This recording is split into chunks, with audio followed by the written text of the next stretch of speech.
नमस्कार दोस्तों, कैसे हैं आप सब। दोस्तों, इसके पहले की क्लास में आपने देखा था कि हमने पास्ट कंटिन्यूअस टेंस के इंट्रोगेटिव के केस सेकंड देखे थे, जिसमें आपने देखा था कि ऐसे वाक्य जिसमें क्यों, कहाँ आदि जो शब्द होते हैं वो वाक्य के बीच में आते थे।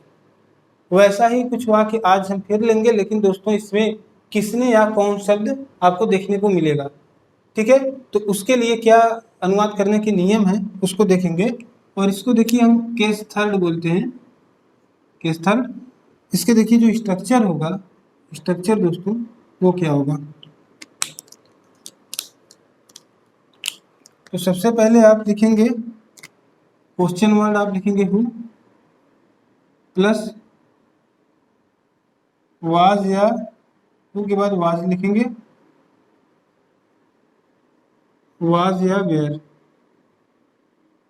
हु वाज, फिर वर्ब की, मेन वर्ब की आईएनजी फॉर्म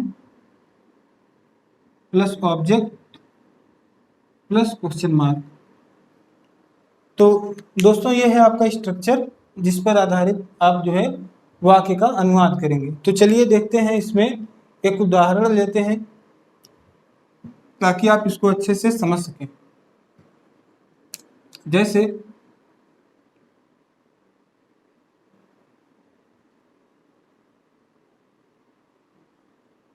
कौन स्कूल जा रहा था। इस वाक्य को ध्यान से देखिए, कौन स्कूल जा रहा था। तो यहाँ पर देखिए सब्जेक्ट का हमने यहाँ पे जिक्र ही नहीं किया, क्योंकि जो व्यक्ति यहाँ पर काम करता है उसका हमें पता ही नहीं है। वही क्वेश्चन वर्ड है, हु यानी कौन, वही क्वेश्चन वर्ड है। और तो यहाँ पे सब्जेक्ट है ही नहीं, या सब्जेक्ट है तो हु के रूप में ही, यानी क्वेश्चन वर्ड ही आपका सब्जेक्ट है। ठीक है दोस्तों, तो सबसे पहले आप क्या लिखेंगे, ये कौन की अंग्रेजी हु लिखेंगे। किसने की भी अंग्रेजी हु ही होती है, तो कौन या किसने की अंग्रेजी हु, उसके बाद वाज या वेयर। अब वाज या वेयर इस बात पर डिपेंड करेगा कि जो हु शब्द है वो किसी सिंगुलर व्यक्ति के लिए प्रयोग हो रहा है या प्लूरल के लिए। ठीक, तो वाक्य को जब आप पढ़ेंगे तो आपको सेंस इससे मिलेगा कि यह जो हु शब्द है, यानी जो इसका सब्जेक्ट है जो करता है वो सिंगुलर है या प्लूरल है। ठीक, तो आप इसको पढ़िए, हु देखिए कौन स्कूल जा रहा था। जा रहा था यानी किसी एक व्यक्ति की बात हो रही है। तो देखिए यहाँ पर क्या हो जाएगा, who was going to school. दोस्तों, अगर यही वाक्य कुछ ऐसा होता कि कौन लोग स्कूल जा रहे थे, तब तब आप क्या लिखते, who the people were going to school. ठीक, तो इस तरह से आपने देखा। और अभी हम इसके जो है कुछ और उदाहरण लेकर के देख लेते हैं। ठीक, इसको आप नोट कीजिए, इसको इरेज कर दें। कुछ उदाहरण आप ले लीजिए ताकि ये, अब जैसे कह सकते हैं कि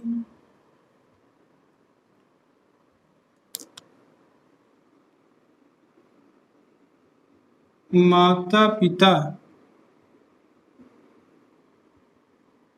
की सेवा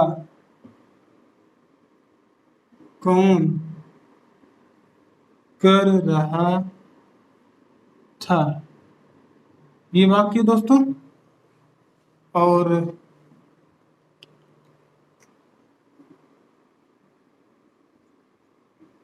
तुमसे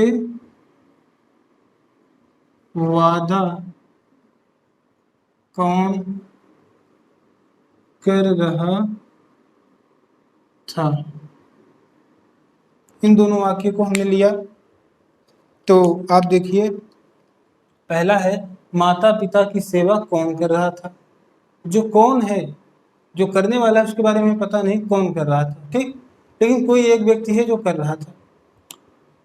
अब जो कौन है वही सब्जेक्ट भी है, वही क्वेश्चन वर्ड भी है, वो आपको पता ही नहीं। तो सबसे पहले आप कौन की अंग्रेजी लिखते हैं, यहाँ पर क्या लिखेंगे, हु। फिर हु अगर सिंगुलर है तो यहाँ लिखेंगे आप वाज। मैक्सिमम केसेस में दोस्तों हु के साथ वाज का ही प्रयोग आप करेंगे पास्ट कंटिन्यूअस टेंस में। ठीक है, बहुत कम ऐसा, बहुत रेयर केस ऐसा देखने को मिलेगा जहां पर हु का जो प्रयोग होगा वो प्लूरल के सेंस में होगा, और केवल तभी आप वहां पर वेयर का प्रयोग करेंगे। तो हु वाज सर्विस, सर्व करना, ठीक है, serving, who was serving parents, the parents.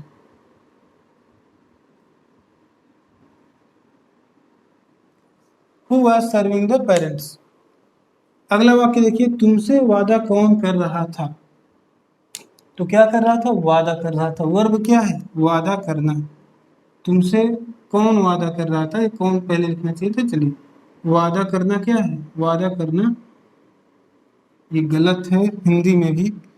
तुमसे कौन वादा कर रहा था। देखिए, वादा करना ये क्या है, ये वर्ब है। वर्ब की आईएनजी आपको प्रयोग करना है। कौन शब्द देखिए यहाँ पर बीच में आ रहा है। कौन शब्द कहीं भी आए इससे मतलब यहाँ पे नहीं है। अगर कौन शब्द आ गया तो आपको हु लिखना है। तो WHO, हु वाज प्रॉमिस करना, प्रॉमिसिंग,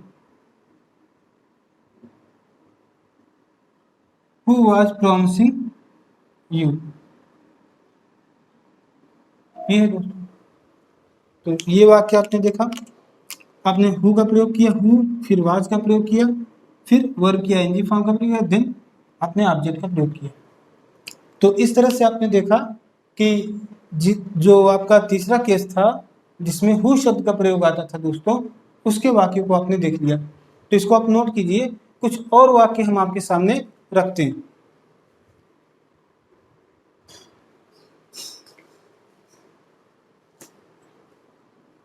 चलिए दोस्तों, इसको हम इरेज कर दें और कुछ और उदाहरण इससे संबंधित हम देख लेते हैं, ताकि आपकी जो प्रैक्टिस है इस टेंस पे बहुत ही अच्छी बन जाए। तो देखिए, एक वाक्य लेते हैं कि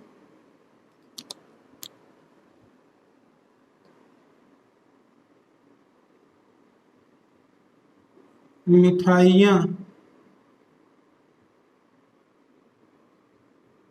कौन बांट रहा था, बांट रहा था। ये एक वाक्य है। एक वाक्य और ऐसे ही आप लिख लीजिए मिलता जुलता, मिठाइयाँ कौन बांट रहा था। और दूसरा वाक्य, अ, दूसरा वाक्य आप ले सकते हैं,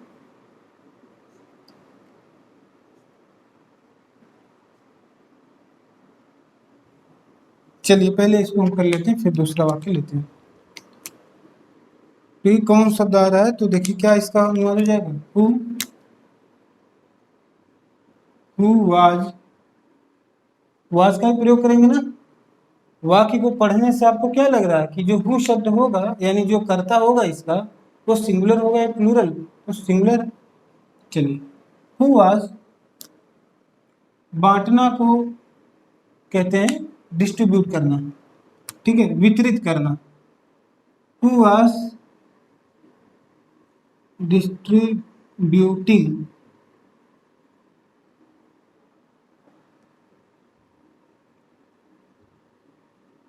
sweets, who was distributing sweets. ठीक है दोस्तों, तो इसको आप नोट कीजिए। और भी इससे आधारित कुछ हम उदाहरण ले लेते हैं। जैसे हम कह सकते हैं कि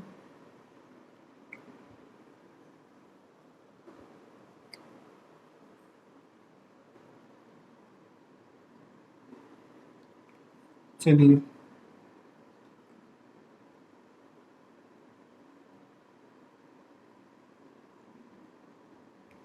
विद्यालय में सफाई कौन कर रहा था। कर रहा था। इस वाक्य को देखिए, यहाँ पर भी जो पता ही नहीं है कि सब्जेक्ट है क्या, केवल कौन शब्द आया है। तो कौन है यानी इसके लिए हु का प्रयोग आप करेंगे।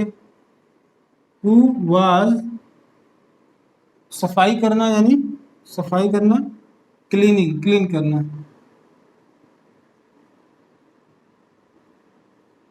Who was cleaning in the school.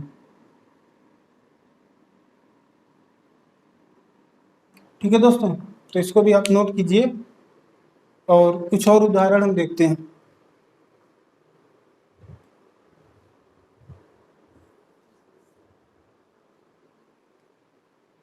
चलिए, नोट कर लिया होगा आपने, और एक दो उदाहरण और ले लेते हैं। कह सकते हैं कि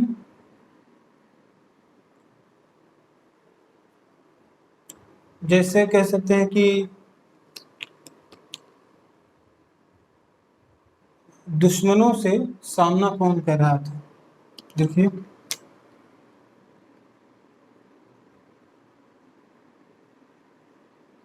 दुश्मनों से, दुश्मनों से कौन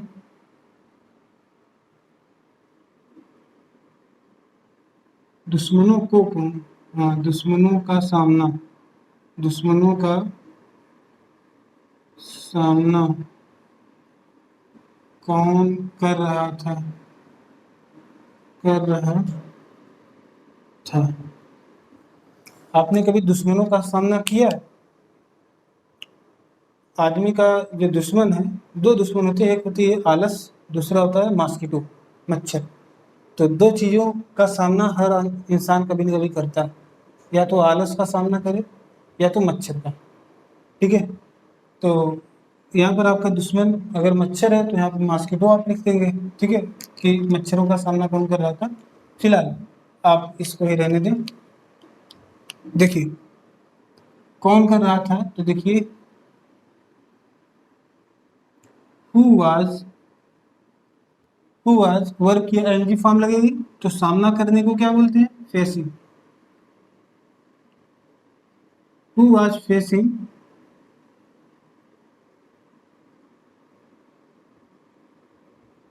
एनिमीज। ये दोस्तों, दुश्मनों का सामना कौन कर रहा था, who was facing the enemies. ठीक है, तो इसी के साथ मैं चाहता हूँ कि इसको यहाँ क्लोज किया जाए, और आपकी प्रैक्टिस के लिए जो तीसरे टाइप का वाक्य था, इसका केस थर्ड था, इंट्रोगेटिव का case third, past continuous tense का, ये कंप्लीट होता है। दोस्तों, कोई भी इसमें कंफ्यूजन हो, कोई भी दिक्कत हो, आप मुझसे ज़रूर पूछिए। पूरी परंपरागत तरीके से यहाँ पर आपका जो है पढ़ाई चल रहा है। कोई भी कंफ्यूजन हो आप मुझसे पूछ सकते हैं, नीचे कमेंट बॉक्स में या ईमेल करके आप पूछिए। और बिल्कुल भी आप इसके लिए निश्चिंत रहिए। जो भी चीज़ें आपको यहाँ पे सिखाई जा रही हैं, अगर आप प्रतिदिन क्लास करते जाएंगे और प्रतिदिन आप नोट्स बनाते जाएंगे, तो बहुत ही जल्दी आपके पास एक अच्छा कलेक्शन होगा।